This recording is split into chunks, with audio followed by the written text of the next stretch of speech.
Chapter 7, Edge of a Breakdown. Jimmy's alarm woke me up from my unconsciousness. He reached over me and turned it off. I rubbed the heel of my hand into my eyes to help myself wake up. My head was pounding and my mouth was dry.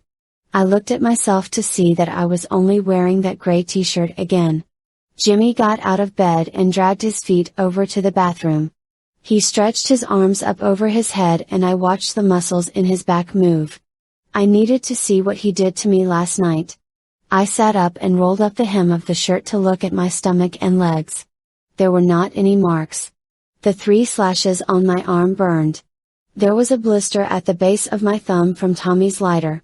When the bathroom door opened, my heart almost beat out of my chest. I threw the shirt back down to cover my body. I may show my skin as my job, but there is no way that I am voluntarily showing my body to Jimmy. He most likely assaulted my body, and the thought of that caused my stomach to twist in a knot. I got off the bed and hurried to the bathroom. My throbbing head spun with the first couple of steps. I closed the door behind me and locked it. I sat on the floor with my back against the tub. I brought my knees up to my chest and wrapped my arms around myself. I squeezed my eyes shut, and a couple of tears rolled down my cheeks. My body wanted to break out into sobs, but I could not do that. Jimmy was in the bedroom and I could hear him moving around, which means that he was able to hear me. I can't be here for much longer. Lena and Donovan must be looking for me. I could not listen to what this family tells me. There are people out in the world who care and love me. There was a knock at the door. The doorknob jiggled and I was glad that I locked it. This was the only space I had to myself in this house. I would lock myself in here forever if I could, but they would easily break down the wooden door. "Juliet, you alright?" Jimmy asked through the door. My throat was swollen from the crying. I took in a couple of deep breaths. "Yeah," I said. "Okay," he said. "When you're done get changed and come downstairs. Don't take too long." "Alright." I got off the floor. I leaned against the sink as I looked at my reflection. My eyes were bright red. My skin was pale, which made my freckles stand out even more. If I could never go outside, my skin was just going to grow paler. I brushed my hair and tied it back. I wished I had some kind of makeup to hide my red eyes. I did not want Jimmy to know that I had been crying. Charles may make him punish me again. When I got back to the room, the bed was still unmade and a pile of clothes sat on my pillow. I put on a pair of jeans and a long sleeve shirt. As I was walking down the steps, I could hear Jimmy and Tommy speaking to each other. I could not make out their words, and it sounded like murmurs. They were sitting at the kitchen table.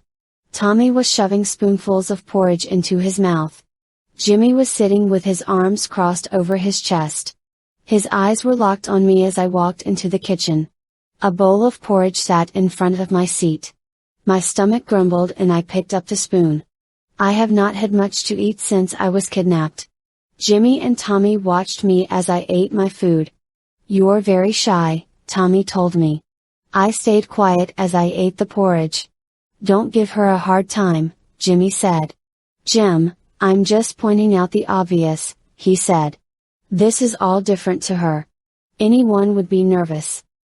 Tommy's spoon clanged against the bowl as he dropped it. He put his elbows on the table. An awful smirk appeared on his lips. I instantly lost my appetite. "That's true," Tommy said. "Anyone would be nervous about the killing. Does she know about the me?" "Stop it, Tommy."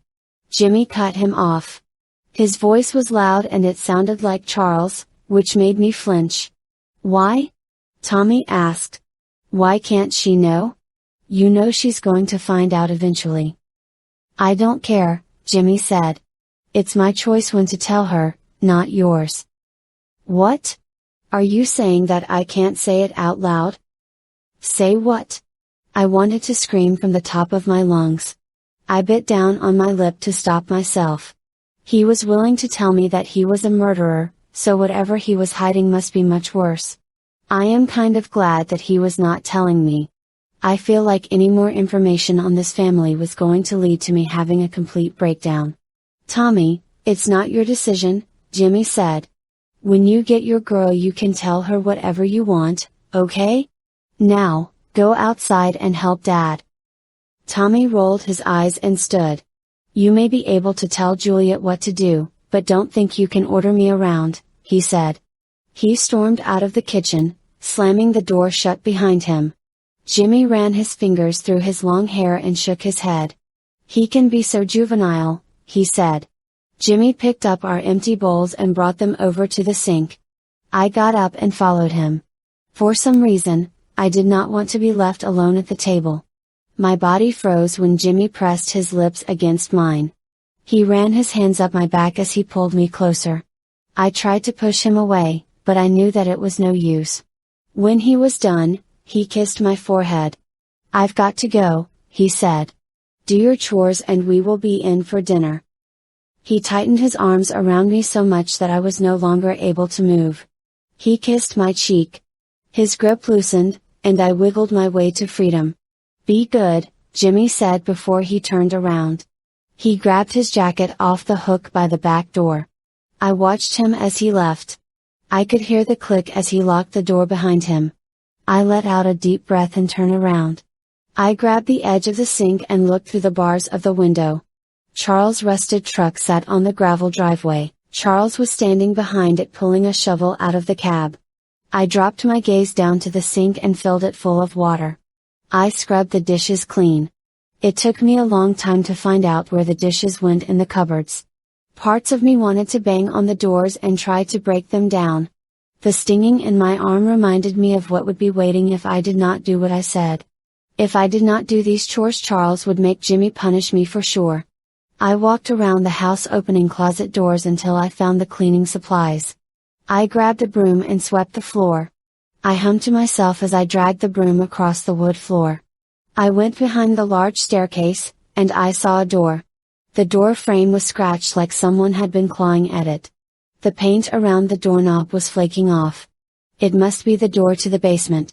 My heart sunk in my chest when I thought about the screaming girl they dragged into the house a few nights ago. They must have brought her into the basement. I dropped the broom and ran over to the door. I tried to turn the knob, but it was locked. I banged on the door with my fist. Hello? I called out. There was silence. I banged on the door harder. I kicked the door and pressed my ear against the door. I expected to hear someone moving on the other side, but it was silent. I had to find the key to that door. I ran up the stairs and into Jimmy's room. I opened the drawers to his dresser. I lifted the piles of folded clothes and ran my fingers along the bottom. I pulled out each drawer and prayed to feel a key.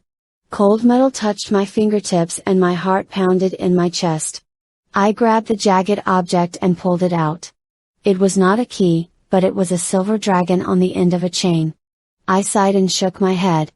I placed the necklace back under the clothes and shut the door.